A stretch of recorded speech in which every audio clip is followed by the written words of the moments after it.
See the constellations, they remind me that this life cannot be lost forever.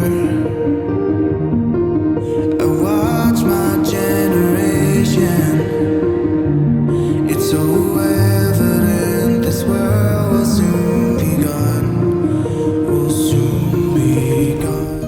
Hello everyone, welcome back to my channel. I am Sushmita. आज हम आपको दिखाएंगे कैसे empty बॉटल को आप glass PAN से decorate कर सकते हैं। ये बहुत ही इजी एंड सिंपल है। मेरी वीडियो अगर आपको पसंद आते हैं तो प्लीज़ प्लीज़ प्लीज़ आप कमेंट सेक्शन में ज़रूर बताइए और पूरा वीडियो आप स्किप ना करते हुए देखिए। मेरी चैनल में अगर आप नए हैं तो सब्सक्राइब करना मत भूलना। चलिए अब शुरू करते हैं आज का वीडियो।